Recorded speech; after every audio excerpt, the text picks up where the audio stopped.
welcome to Daily Spark TV. Thank you so much for joining me.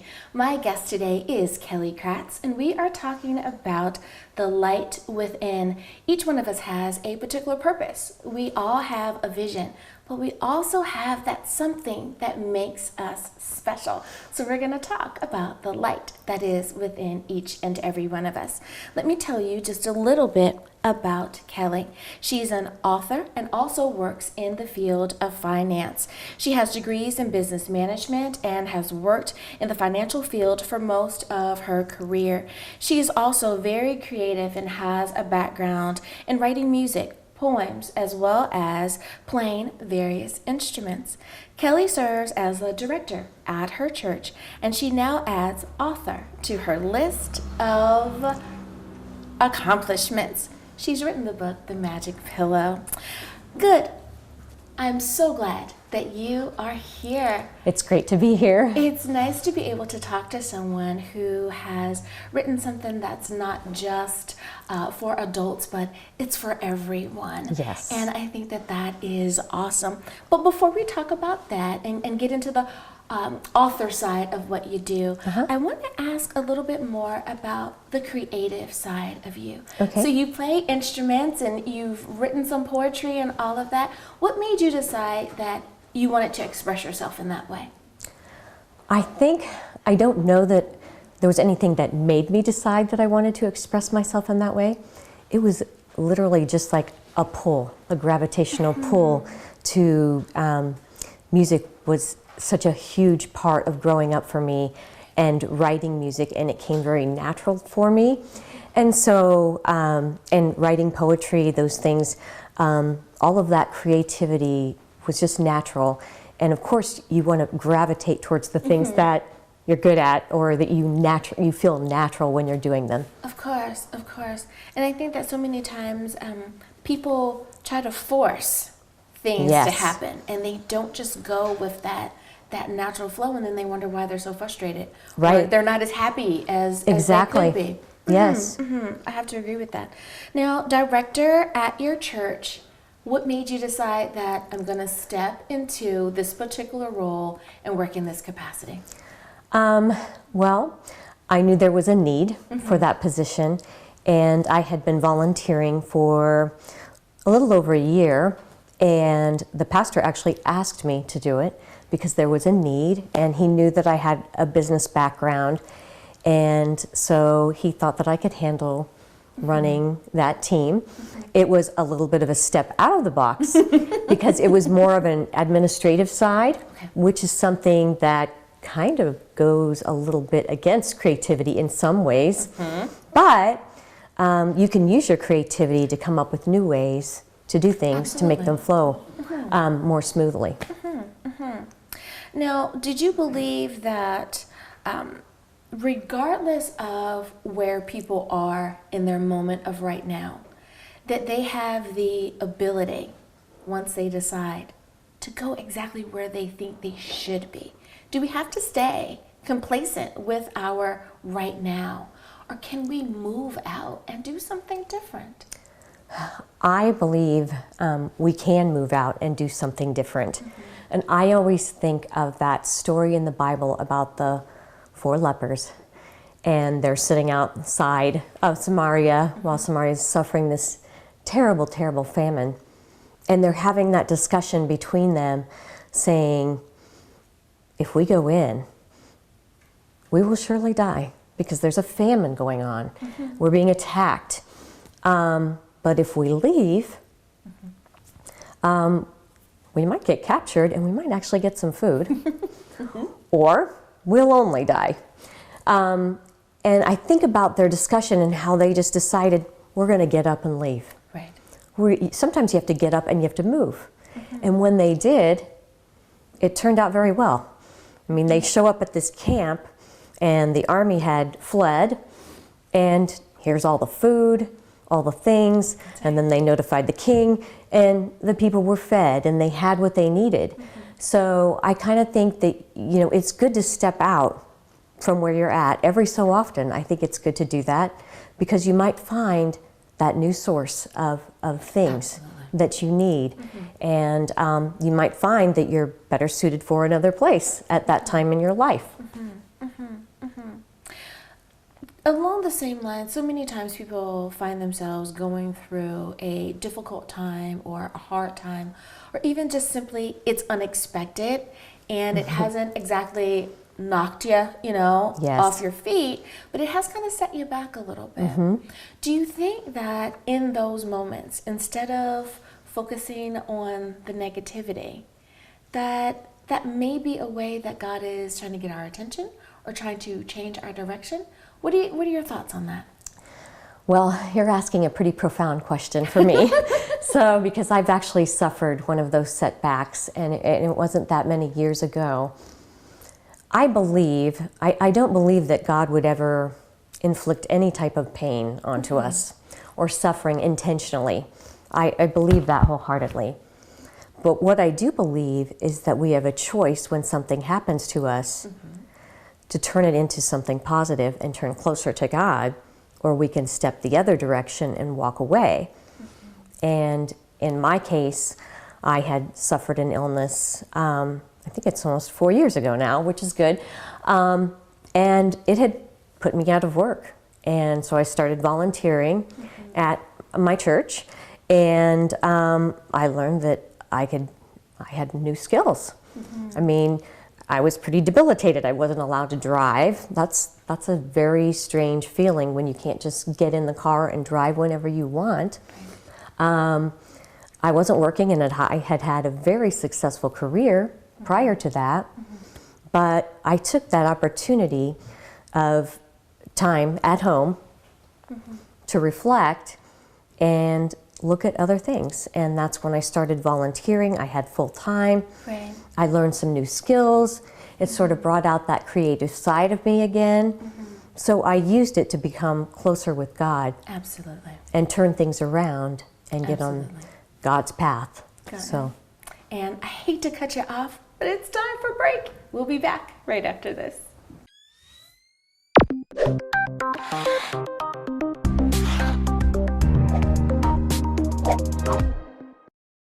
Welcome back to Daily Spark TV. Well, Kelly, I want to ask you this question. As we become older, many times people just assume that we should also mature as far as wisdom and knowledge is concerned.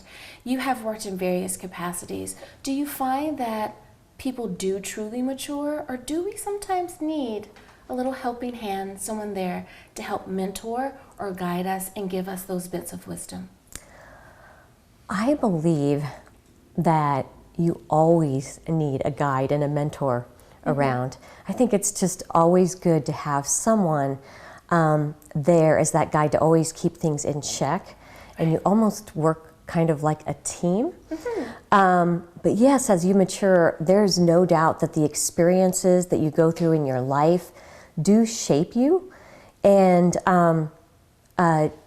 your closeness to God changes, your wisdom changes as you learn His Word and you become closer to Him, and you have a whole different view on life as you get a little bit older and you're able to make some different choices about life in general and where you're going to go. Now, with your experience, both asking from the financial world as well as in our spiritual development, have you found that just because someone is older, it doesn't mean that they are wiser, that they haven't picked up with the lesson that life has given them? What would you suggest if they say, "That's me"? What do you suggest that they do? I believe if they haven't picked up on wisdom, that they probably haven't pursued a close relationship with God and the Word. I've known some people who are older, and you would think they are wiser and you would think they would make different decisions. But the truth is, I look back through even the history of the Bible. If you learn something when you're young, you may carry that habit all the way through your life unless something changes. So the process of decision making may not change because you've learned it and it's just a habit. And so I think the way you change is you change through God. You change through the Holy Spirit and His presence. And the most important thing is develop that relationship with God, to hear His voice and try to get rid of your own voices that you have inside of your head, so that you can hear and make the right choices as you at really at any age. So That's so true.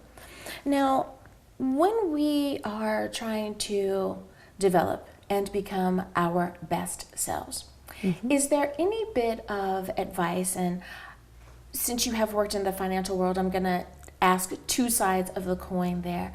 Financially, are there any things that we need to do to make sure that we are in the best possible place that we can be? Flip side of the coin, spiritually, how do we make sure that we don't lose our light, that we continue to shine and be all that we can be, that God has called us to be? Well, I believe, based on some things that the Bible says, that we need to be good stewards of our money. And I personally believe it's not my money, it's God's money. And that's my personal belief from everything that I've read in the Bible. But God also wants us to be good stewards of what we have.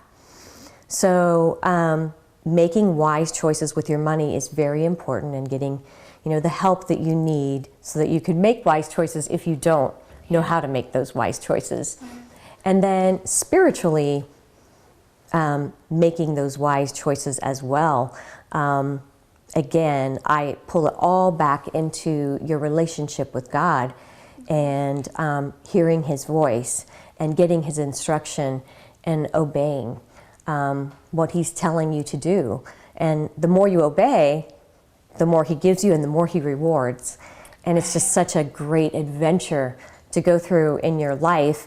And you kind of stop thinking so much about the money aspect of things, and you start to think more about the life part of things and living life to the fullest. Now, if, let's say, one of your friends came to you and said, you know what, Kelly, I think that I'm supposed to go left as far as the path that life is bringing to me, but I really want to go right. Something is pulling me that way. How do we advise our friends when it comes to those life decisions, and kind of making sure that they don't lose who they are in the process? That's a great question. And I've been asked that by some people who are younger than me, who are feeling like that pull to go a certain direction. And I always think of that verse, that it stays in my head. Whether you go to the right or to the left, there's always that voice behind your ear saying, this is the path, walk in it. So I, again, go back to the core. You have to have a real relationship with God, meaning take the time every day to just read His Word, to pray, to worship to Him, and then just be still and listen to what He's saying. And then just write down what He's saying. Because once you get in tune with His voice and you know how to hear His voice, you're more likely to take the path that's right for you. Absolutely. And you'll find the answers that you need. He will provide the answers that you need as you go down that path. So I believe God always gives us choice. He's given us choice since the very beginning of time. But you need the divine guidance to help you make those wise decisions on your path. That is a great answer, and I absolutely love that. Now, so many things are changing in our world, and especially for our younger people, they feel like, I need to get on board with that. And it may not necessarily be the best thing for them. How do we guide them? How do we help direct them, but at the same time, not blow out their light? Right, exactly. It is such a profound question that you ask there, Dr. Angela, because I worry so much. Having a 4-year-old son, I worry about this all the time. I don't want to blow out his light. but I also want him to make some good decisions, and I don't want him to be shaped by what the world is doing around him. Of course. So I think it's very important, once again, to teach people and children at young ages how to, it's one thing to keep up with technology or the latest hairstyle or, the clothing styles. But when someone's actually trying to change you and who you are, if you're starting to do things that aren't normally you, that you wouldn't normally do, and maybe you're starting to get in a little trouble for it. Right. I've seen that happen to so many young people, and it breaks my heart because they've lost who they are inside. They are. Right. So, and the Bible tells us that, if you want to be wise, you need to hang around wise men. Absolutely. So, who you hang out with makes a big difference. A huge difference. Yes. It does. So it's okay to change. You just need to be a little bit cautious and careful as you take that walk. Well, it is time for Break Something to Contemplate. We'll be back right after this.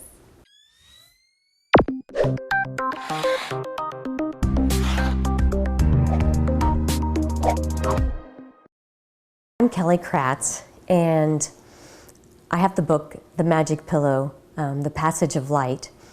And years ago, I was in a lifestyle where I was doing the same thing over and over again. And every season felt like it was running into the next. And I just felt like there was something lacking in my life. And I grew up being so creative, writing music and poetry and short stories, and very creative with many different things. And I felt that need to step out, and I had this story that was just starting to fill my head. And as I went down that path, I just decided I'm going to try to write this short novel because the story just keeps building in my head about this person. And I started once, of course, deleted it and threw it away, and then started again, and then it just flowed freely. And it was so fun and adventurous to do so. And it's just a great story about finding your purpose in life, and a great story about someone who was stuck in the mundane and seeing her walls crashing in around her, but then she had the escape to the other world, which we also have access to with God. We have an escape, but it's for real. It's not an escape. It's with us, living with us day by day, and He walks with us and guides us. So if you'd like to learn more about my book, The Magic Pillow, The Passage of Light, you can visit my Facebook page at KJ Kratz. It's KJ, and my last name is spelled Kratz. And I hope to see you on Facebook. Have a great day.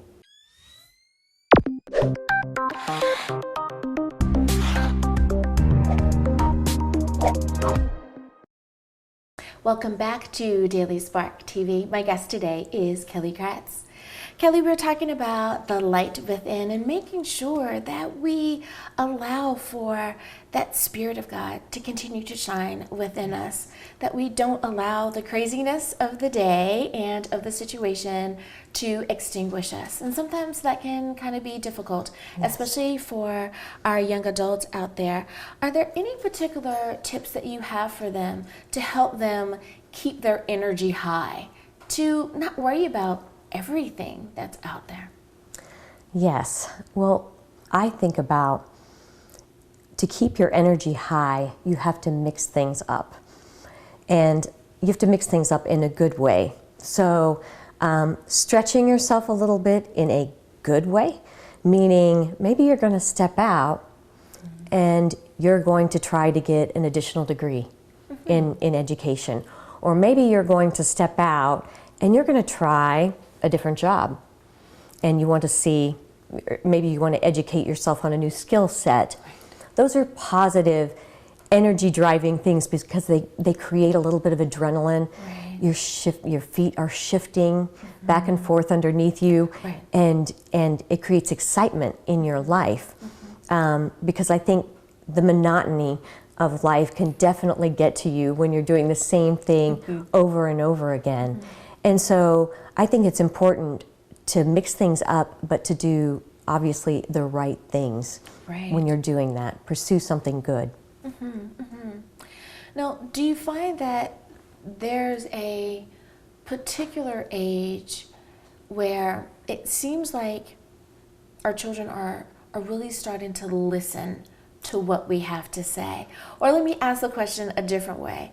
Is there a certain age at which we should start pouring into them to make sure that they're understanding exactly what we're trying to instill in them? I have a very strong belief in this, and I didn't realize this until I had my own son. And my son is 4, about to turn 5. But people always told me, you should read to your children when they're a baby. When they're 1, they're 2, they're 3. Keep reading. Well, the same thing goes for helping the light within. And so I, with my son, have really helped him learn how the basic stories of the Bible, learn about wisdom that the Bible gives you.